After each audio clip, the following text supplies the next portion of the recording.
When did racism against white people become okay? Joe Biden put white people last in line for COVID relief funds. Kamala Harris said disaster aid should go to non-white citizens first. Liberal politicians block access to medicine based on skin color.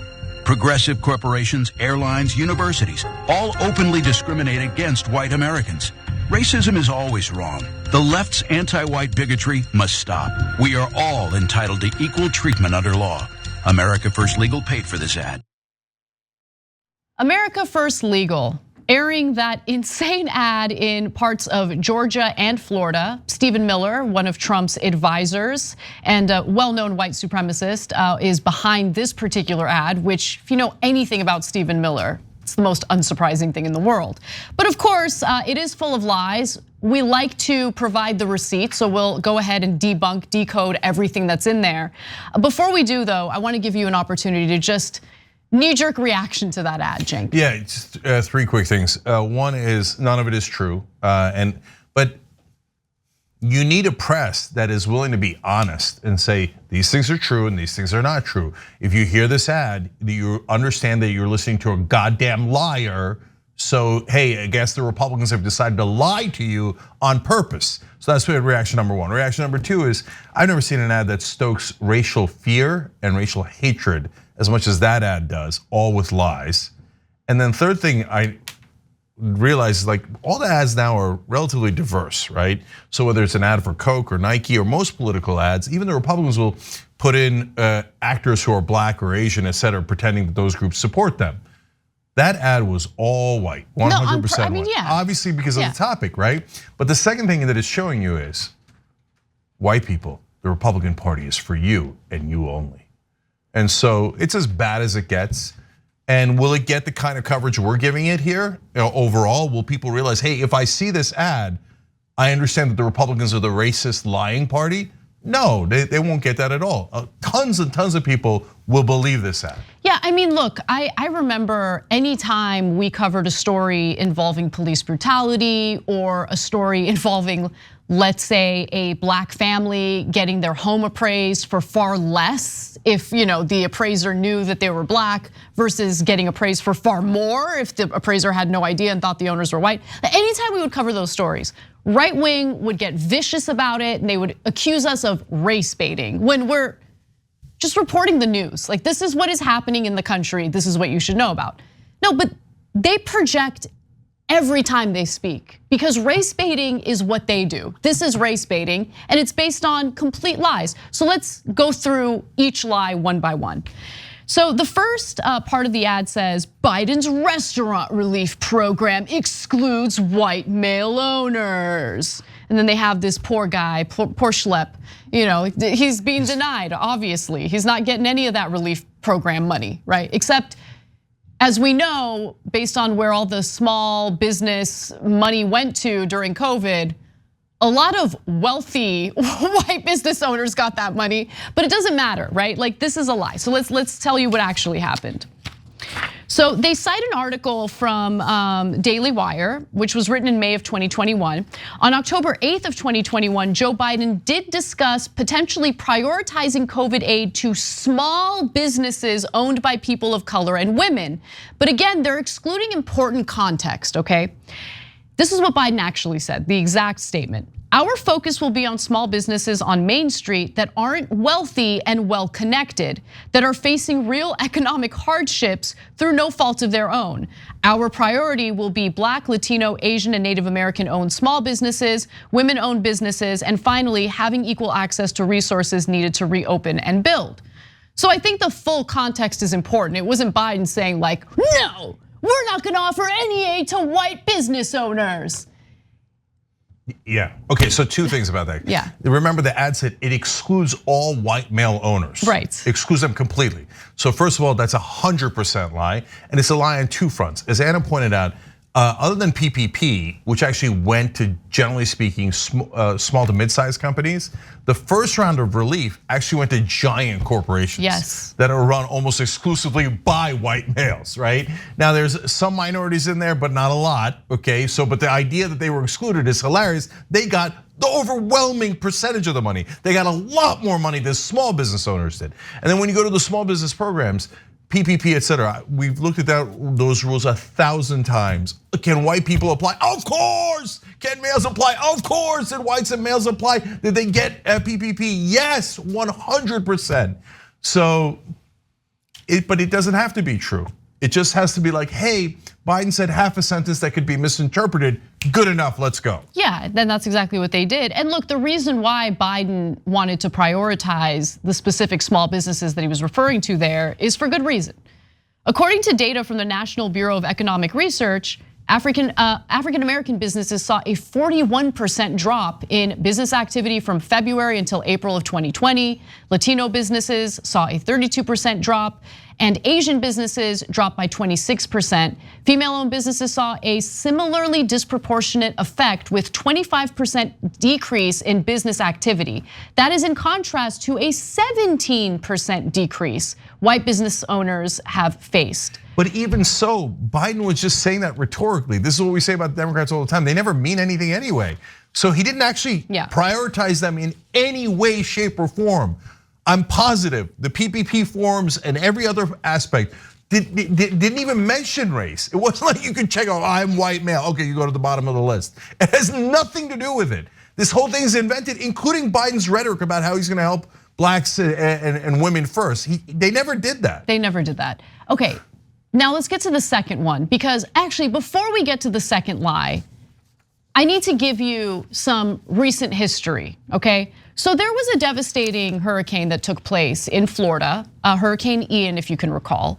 I was on vacation when that happened, but I was following it very closely. The reason why I was following it closely is because it hit a place called Fort Myers, where me and my family visit regularly, almost every year. And it was completely devastated. And I was very happy to see how fast Biden was in responding to Ron DeSantis declaring a state of emergency and providing upward of $70 billion in federal funding meant to help Florida recover from that devastation. That's important to keep in mind. With that said, here's the second lie. They allege that Kamala Harris wanted disaster aid to go to non-white citizens first following Hurricane Ian. Not true at all.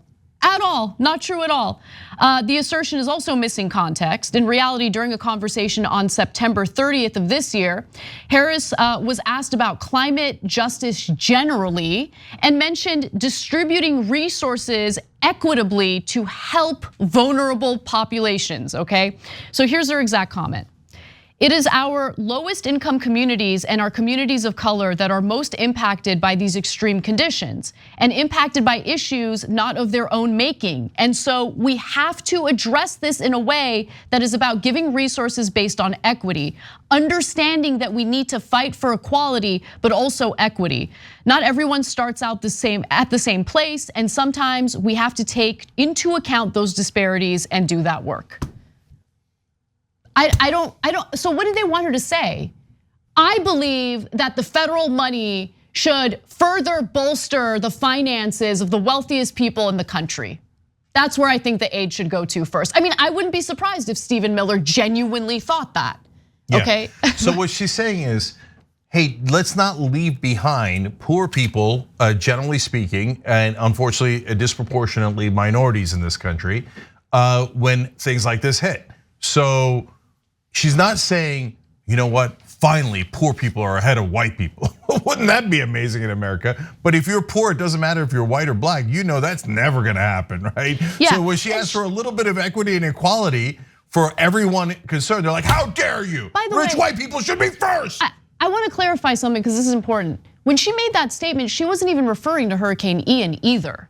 She was just talking about the climate emergency generally, which does disproportionately impact the lives of low-income communities. We know that.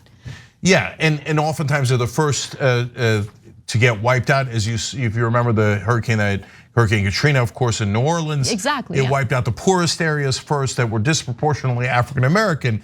And she's saying, don't leave those people behind. Let's go for equity and equality. They're like, how dare you say equality? That means you hate white people. White people should get something first. Now, they didn't say it like that in the ad. Instead, they lied in the ad. That's exactly right. All right, let's do one more real quick. So the ad also has this portion that reads, whites may not be eligible for antibodies and antivirals while non-whites are. And they cite the Wall Street Journal on January 7th of 2022. Let's all recall when Ron DeSantis ensured that the rollout of the vaccines in his state went to his wealthy donors first before anyone else. Obviously that wasn't mentioned in the ad, but what was mentioned in the ad was in fact a lie. The group has taken some legal action on this claim. Earlier this year, America First Legal filed a lawsuit in the state of New York against a Department of Health guideline for COVID-19 treatment that stated non-white race or Hispanic Latino ethnicity should be considered a risk factor as long-standing systemic health and social inequities inequities have contributed to an increased risk of severe illness and death from COVID-19. It's just demonstrably true. It's just demonstrably true. But Stephen Miller took that and twisted it in a way that would stoke more hatred, more tensions, more of this divisive racial stuff in the country. On purpose, because that's what they do. Divide and conquer, divide and conquer. That's it. So here, let me clarify this too. So contributed to a risk factor doesn't mean you only give it to people of color, okay? It never says that, as always. So let me give you an example that is removed from COVID at all. So I happen to get a skin disease that mainly affects Jewish people in the world. I happen to get it randomly, okay? Doesn't exclusively affect Jewish people, but it predominantly affects Jewish people. So being Jewish is a risk factor for that particular skin disease. So the government's saying, hey, remember that and take that into account because we don't want you to forget that it's more likely to affect those particular people. Right. It doesn't say Cenk Uygur, who isn't Jewish, shouldn't be treated. It doesn't say that at all. If it did, I'd be livid, right? It just says, remember that it's a risk factor and it is more likely to affect this group. And in the case of COVID, unfortunately, it's devastating, but for blacks and Latinos, it affected them more. It was a risk factor. By the way, later you could say that, hey, being a Republican was a risk factor because they're more likely to be dumbasses that didn't take the vaccine and are in much greater danger. And I would have told doctors, be careful. If you're seeing a Republican, you should pay more attention to them because they're more likely to be idiots who didn't take any precautions and have greatly endangered themselves. Okay, by the way, of course, they would be livid about that. Okay, but there are risk factors, but the ad itself saying like, oh, white people won't be able to be treated in hospitals. Of course, 100% fabrication. The hospitals were like overwhelmed with Trump supporting patients who refused to like mask up and get the vaccine. Every surge. Every single surge. Anyway. All right, so there it is. I mean, I don't know what good us debunking the ad will do. I don't know if any of the people who saw the ad are ever gonna come across this video, but this is how politics is done. You have the right wing engaging in the most vicious form of lies and deceptions, and then you have Democrats who just wanna play patty cakes and be civil. Thanks for watching The Young Turks, really appreciate it. Another way to show support is through YouTube memberships. You'll get to interact with us more. There's live chat emojis, badges. You've got emojis of me, Anna, John, JR. So those are super fun. But you also get playback of our exclusive member-only shows and specials right after they air. So all of that, all you gotta do is click that join button right underneath the video. Thank you.